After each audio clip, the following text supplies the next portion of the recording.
pakai bahasa Indonesia aja nggak gampang diselesain, apalagi skripsi yang pakai bahasa Inggris.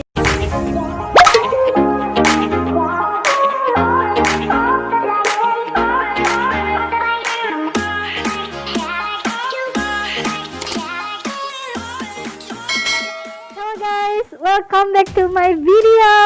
Yay! Today I'm going to continue my video about jurusan pendidikan bahasa Inggris.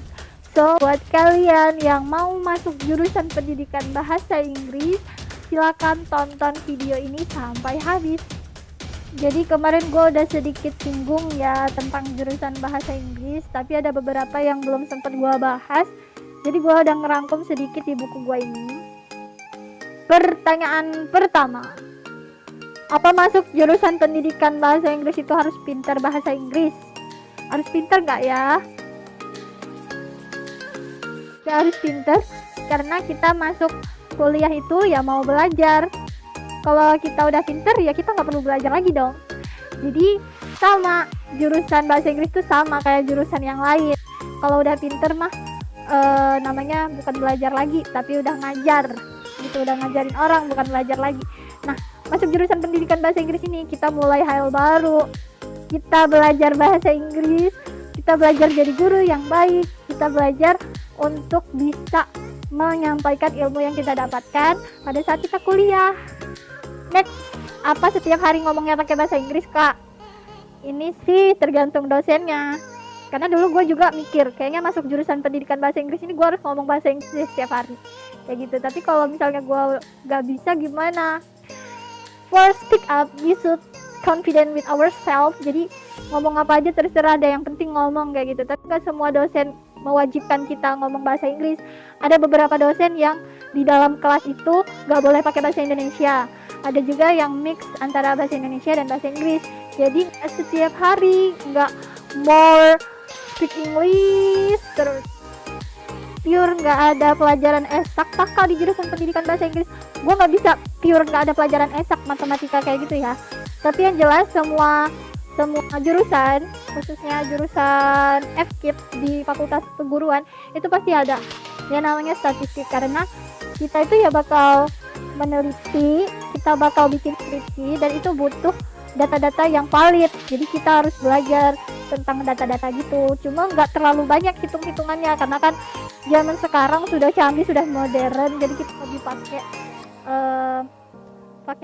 apaan sih? Pakai apa ya? Pakai kok gue tiba-tiba tel begini. Pakai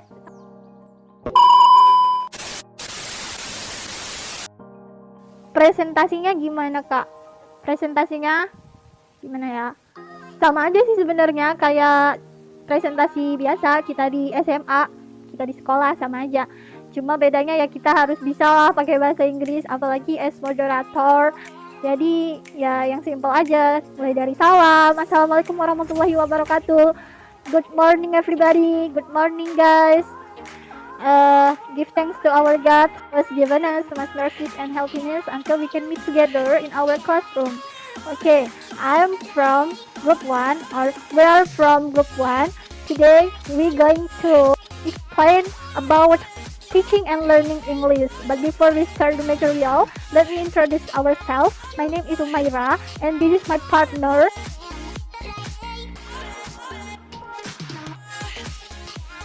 Skripsi ini gue nggak berani jawab mutlak gitu ya, karena gue sendiri belum tahu kayak mana ngerjain skripsinya. Tapi yang jelas gue pernah baca skripsi di perpustakaan jurusan pendidikan bahasa Inggris, dan itu ya sih pure bahasa Inggris dari awal, dari cover, terus kata pengantar, daftar isi, table of list, terus sampai kayak penelitian, data-datanya itu pakai bahasa Inggris semua. Tapi ada juga yang skripsinya itu mix bahasa Inggris sama bahasa Indonesia, tapi udah jelas banyak bahasa Inggrisnya dong. Mungkin kalau yang mix itu di bagian data-data, kayak misalnya kita ngedata nama siswa, terus hasil belajar para siswa, dan ada beberapa istilah-istilah di matematika, istilah-istilah di statistik khususnya yang kita itu nggak ngerti bahasa Inggrisnya. kayak mana, itu kayaknya ada kayak toleransi untuk di bagian-bagian seperti itu. Tapi untuk isinya, the content of thesis itu pure bahasa Inggris, dan penggunaan tata bahasanya tentu dipakai dong. Masa ya tesis tapi bahasanya acak-acakan. Jadi kalian yang mau masuk jurusan pendidikan bahasa Inggris, kita belajar dulu deh, asah kemampuan di grammar, tata bahasa, tenses khususnya. Tenses ini kalian harus menguasai. Tuh. Bedanya jurusan pendidikan bahasa Inggris sama sastra Inggris, udah jelas beda banget ya. Karena di bahasa Inggris ini kita belajar jadi guru, diajarin gimana caranya jadi guru yang baik, dari mulai pembukaan saat di kelas, memberi waktu untuk berpikir, ngasih tugas, stimulasi otak ke siswa, terus juga ada metode pembelajaran. Kita tuh bakal belajar kayak gitu di jurusan pendidikan bahasa Inggris.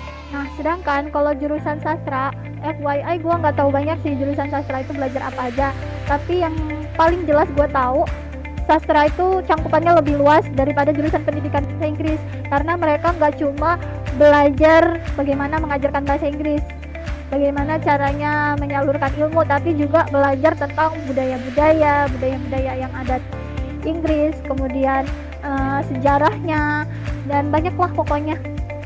Dan begitu.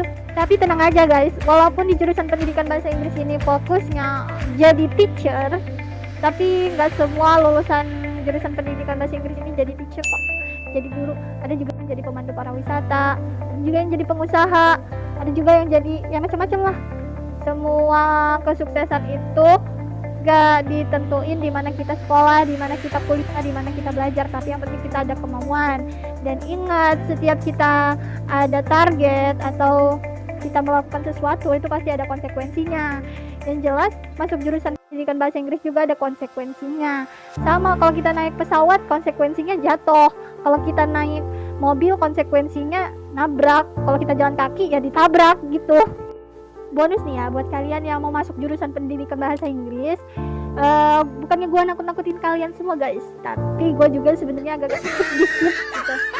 Katanya orang-orang kata kating-kating gua masuk jurusan pendidikan bahasa Inggris itu gampang masuknya, susah keluarnya, karena skripsi yang pakai bahasa Indonesia aja gak gampang diselesain, apalagi skripsi yang pakai bahasa Inggris. Tapi menurut gua, yang gua pikirin ya itu semua tergantung usaha kita gimana nyelesain skripsi itu lah ya kan, gimana kita belajar nyusunnya. Kayaknya gak ngaruh deh mau pakai bahasa Indonesia atau bahasa Inggris.